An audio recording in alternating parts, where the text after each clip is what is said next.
Should you go for a bigger iPhone like an iPhone 14 Plus or an iPhone 14 Pro Max? Or should you get a smaller phone and go something like an iPad mini?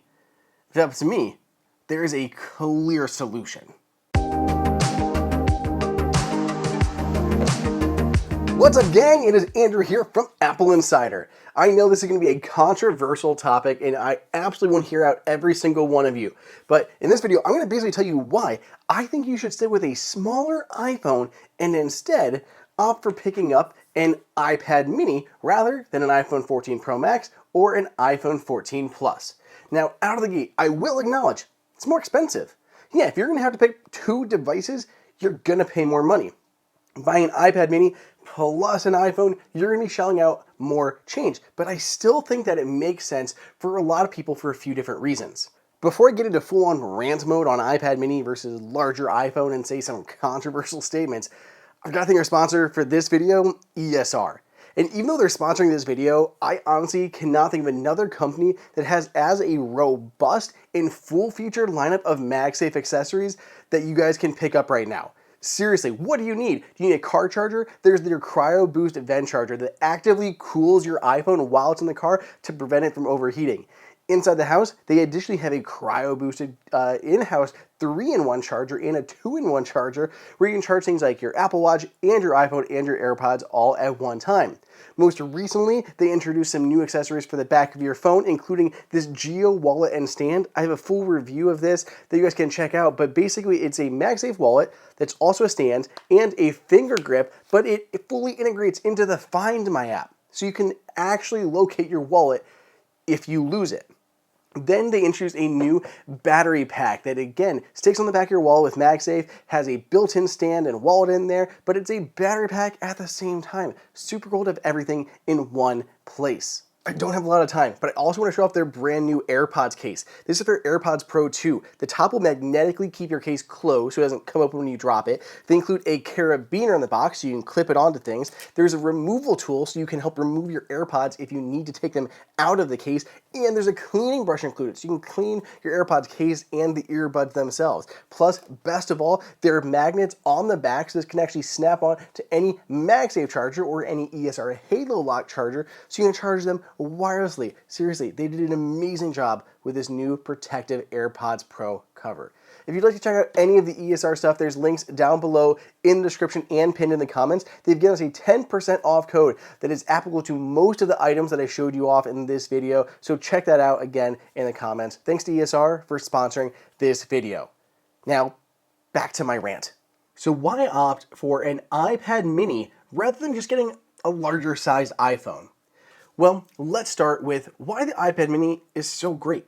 Despite this being the smallest tablet Apple makes, it is surprisingly capable. It's got an A15 Bionic processor on the inside, it has the Touch ID on the side button, the power button here, you've got these dynamic volume buttons that change as you rotate the iPad, which is the first time that we saw that technology in an Apple product, and it has USB-C, which is something we didn't even get in the entry-level iPad until like the last generation. There's seriously a bunch of tech built in here, and the screen looks gorgeous. It's got this edge-to-edge display with the rounded corners. The entry-level iPads don't even look close to as good as this does. This is also just such a perfect screen size, in my opinion, for so many things. A plus-sized iPhone is good, but still feels slightly small for a lot of stuff. If you're playing a game, I want just a little bit more space. Watching a movie, I want just a little bit of a larger screen. Not enough to go to a full-size iPad and kind of lose the portability, but just something that's right here in the middle. This is easy enough that I can hold in one hand, carry around. It even fits in my pockets of my jeans, which no other iPad can do. It's just this wonderfully sized device. I can work, I can write on here, I can edit things on here, perfect for photos on here, second generation Apple Pencil support on here. There's no Apple Pencil support over on iPhone. This is just an ideal device in so many ways. Even if it isn't the cheapest or most cost-effective tablet that Apple makes, the size is absolutely killer. On the other hand, if you chose a larger iPhone, if you picked up an iPhone 14 Pro Max, if you picked up an iPhone 14 Plus, these are not small or light. These are still very hefty devices that you're toting around with you day in and day out. it takes a toll on you. I had the plus size iPhones for a long time and I eventually got tired of it. Most of the time, I didn't need such the large screen, and it even didn't yield enough battery life that it was making it wholly worth it for me. I still ended up having to charge every once in a while. So at this point, I have something that I like for a larger screen sometimes, but not all the time, and the rest of the time it was kind of a pain. And even when I was using it for the larger screen, I started to notice that those times were usually at home. I was watching movies, or I'd be on a vacation and watching something, or I'd be on a plane, or I'd want to be trying to write something. There's these niche situations where that larger screen really came into play. And in those situations, I was easily at a spot where an iPad would be great, but I didn't need a full-size iPad. An iPad mini became just that perfect device, and it allowed me to switch to a smaller primary phone and then keep that larger device that still isn't very big and still portable around the house. I love using the iPad mini for gaming, tie-on things like controllers, and you have a portable screen. I can even remote into my PlayStation and play like the new Hogwarts Legacy game. I can play Borderlands, all these on my iPad on a screen that's better than an iPhone 14 Plus or 14 Pro Max in terms of size. In so many ways, I prefer the iPad mini, despite it costing at least a few $100s more.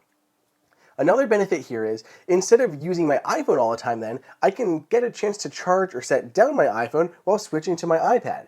So in the evenings, if I want to read the news, I want to watch something, I want to do something on my iPad, I can happily slap my iPhone on the charger. I don't have to be on the charger all day, and I still have my phone topped off if we go out that night. But I'm still able to have a device in my hands and use it for what I need. Again, just the best of both worlds. Now that isn't to say that the iPad mini cannot have some new improvements on a new generation. There are a few things that I would still like to see. For starters, I think we could move to a better screen. Apple already makes this basically a premium device, so Apple could move to an OLED screen like we see on the iPhones, and even moving up to 120 Hz would be welcomed, especially for gaming. I would love to see wireless charging come to the iPad as well.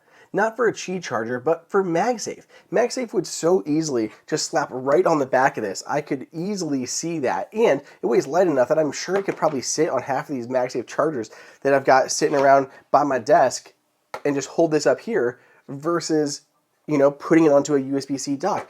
This could be so convenient. And imagine all the other solutions, such as a POS system or something where you could slap this on, magnetically connects, and it's charged and just pops right off. I love the idea of this. I've seen so many chargers even, or stands, that will put magnets on the back of iPads and connect that way, but to have something dedicated like MagSafe built in would be fantastic. Apple could also move to the M series processors on these iPads and even improve the cameras. If that was something that other people cared about, I'm not as worried about the camera on the Mini, but it definitely could be something that Apple can improve while keeping this at a similar price point as it is now. So here's the time for you guys to sound off. What do you think? Do you think the iPad mini is too niche? Do you think Apple needs to scale it back to make it cheaper and more affordable? Do you like the redesign that Apple last gave it? And do you think it's worth to go with a smaller phone and picking up an iPad mini? Or would you just rather have a bigger phone that does kind of everything, even if it has downsides in terms of its portability being lessened because it's heavier, but still not having a large enough screen as an iPad mini? I mean, I'd rather use an iPad mini than a Nintendo Switch half the time, but hey, maybe all this is just me. Let me know down below in the comments or on Twitter at Andrew_OSU. Thank you again to ESR for sponsoring this video. Otherwise, catch you guys next time.